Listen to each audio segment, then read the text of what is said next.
So in this video, I'm going to take you on a deconstruction of the Carnival dub of Spend the Night that was released very recently. I'll put links so you can listen to it properly down below, and also buy it if you're a DJ and you want to use it in your sets. So let's take a look. This is a very simple construction in terms of the track elements. I'm going to go through these. I'm going to show you the instruments that I've used. The majority of this is with Bitwig's standard instruments and effects as well.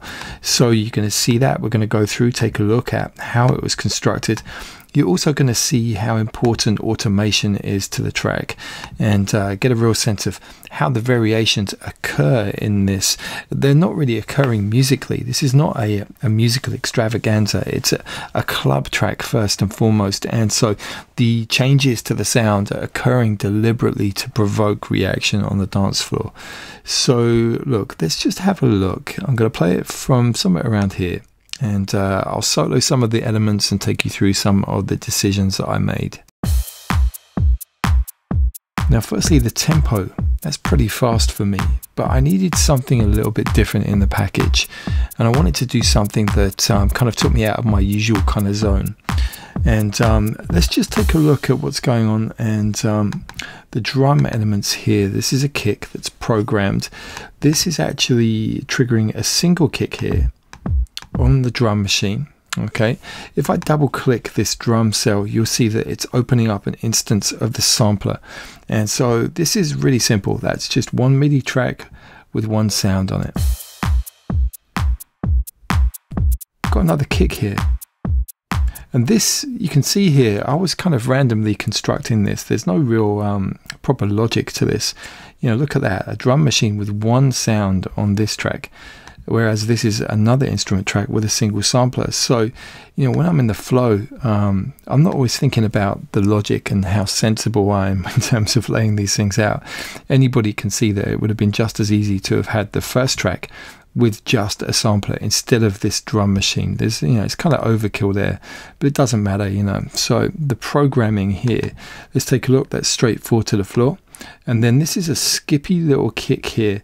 Just going to show you, if we zoom in, you can see that that is the last 16th here. So it's just before that. You know, it's got a real interesting kind of vibe to it. Let's have a listen. There you go. Adding a nice little skip. The hat and the clap. This is another random scenario. Look at that. I've got these samples placed on here, and you know, I didn't build a full kit there. So these very simple elements. Let's take a look at the programming. So that little skip on the kick is leading into that nice little double hit with the shaker.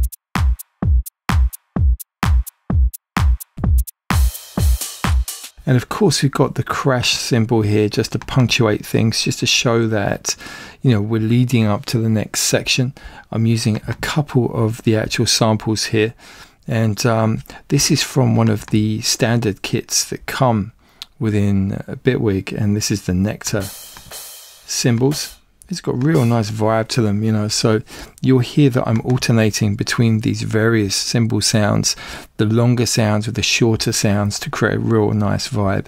Now here's a little confession. I used a hat loop, and this is one of the loops from the factory library in Bitwig, and when I was constructing the track, I just wanted to get something down quickly. But it ended up that I kind of fell in love with the actual sound, and it was really difficult to get something that felt as good.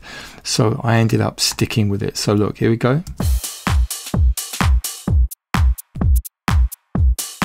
You can really hear that that benefits the track. And what I needed to do basically, because this was a full drum loop, was to roll off the bass frequency. So you can see here with the EQ DJ, the first band here is reduced.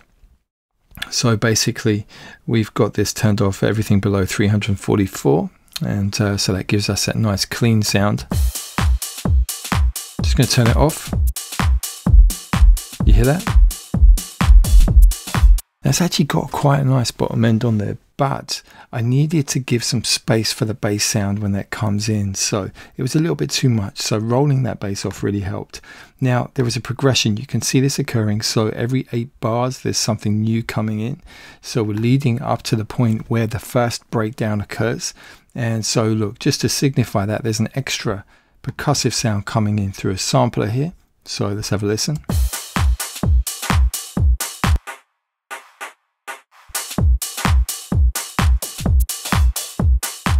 Now in terms of what that's running through, you can see the signal chain here. So it's running through a CMX, which is giving it some width. That's a third-party plugin. I'm a big fan of that. That's from Stillwell. And then also we've got the DJ EQ here rolling off the low frequencies again. So yeah, let me show you what it sounds like without the CMX. And now with it. So you feel that extra width on there. Coming up to the first breakdown, there's a noise sweep here, just an audio sample.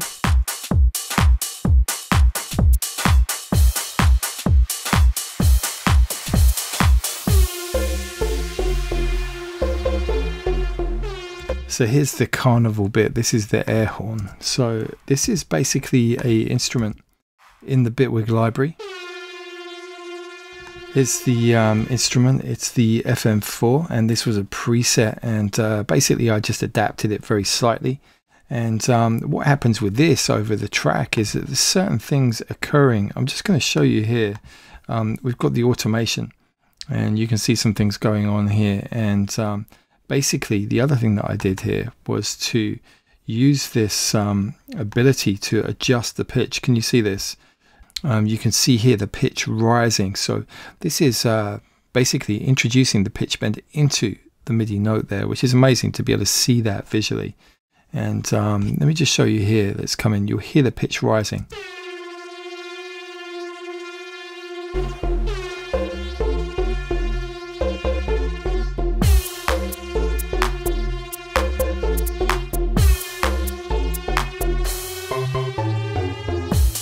There we go. And what did I do to invoke that? It was one of these. There we go.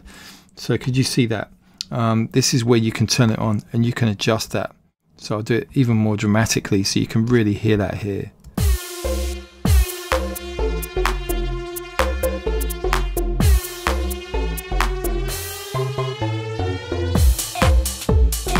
So it's a lot of fun, you know, it creates that tension at that section.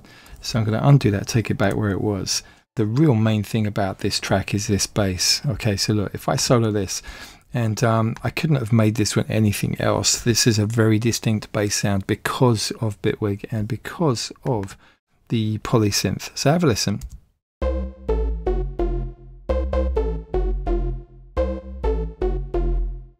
Just going to open up the automation.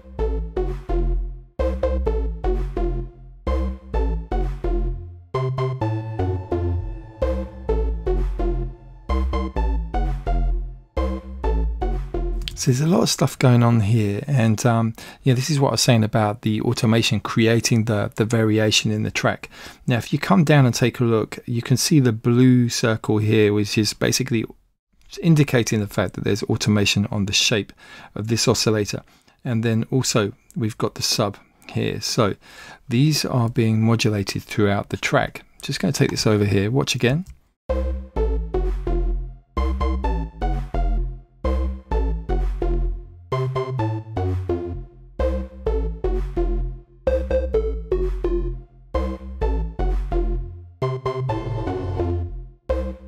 Creates so much interesting variation, and this is like a morphing bass sound. You know, that's what's really good about this. And you could see there that the shape of the waveform was changing as the track was progressing. So that's a really, really nice part of this track. And you know, that's a real kind of backbone. The rest of the track really runs off of that whole concept of that automation. Right, little vocal stabs.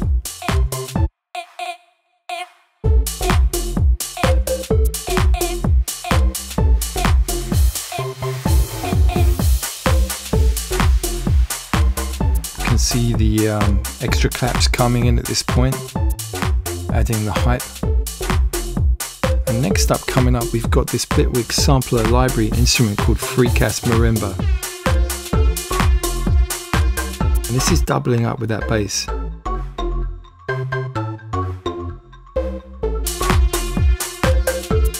Air horn coming back there again.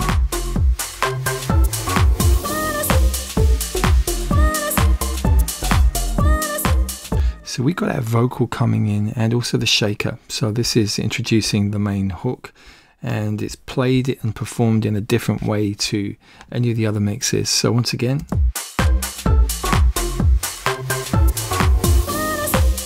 So did you see that? What I did was I dropped the first beat out with the main drums, kept the shaker running, so that allowed that vocal stab to come in. Gives it a little bit of extra drama. It makes it feel as if it's like a DJ crossfader kind of vibe, which I really like.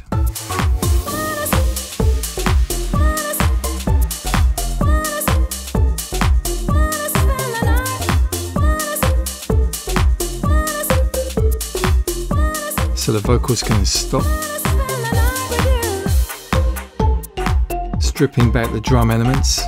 Ah, that's so funny, look at that. I'm running at the moment with this new Shazam app, and it's picked out the track, it's tagged it. That's so funny. So plenty of drops and fills to add the variation.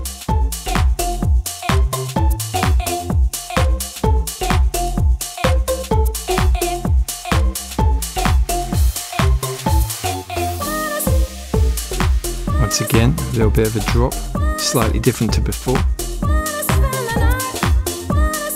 Another instrument here. This is in fact massive, an instance of that.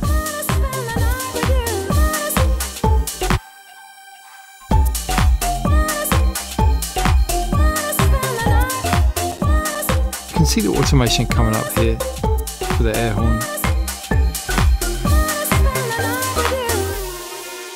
So the breakdown itself is really just dropping out all the elements, thinning out the bass sound. Let me show you here. You see that? This EQ DJ. See the frequencies here? So we took all the bass out and they're bringing it back.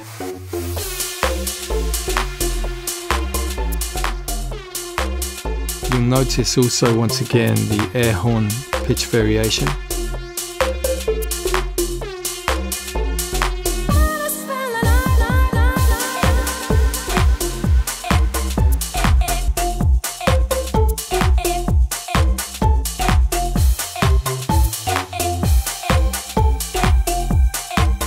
So we're pretty much running towards the end now. Get ready for the section where the DJs will be mixing the next tune in. Little bit of a break and then back. Just some insight into what's going on here with the mix, the master track. Let's take a look at that. We'll just take off some of these extra bits and pieces here. So firstly, solid bus compressor from Native Instruments. Then my Vibe EQ, which is similar to Pultec in terms of the tone. And then finally L2, not working too hard here. And you know, that's about it really. So a little look behind the scenes at the Carnival dub of Spend the Night, and seriously, it wouldn't have sounded as it does if it wasn't for Bitwig. You know, there's some really unique stuff going on here. I would say particularly that polysynth, you know, this bass sound, and that's very, very much a strong point of this track. All of this automation working really nicely to bring it out and bring it alive.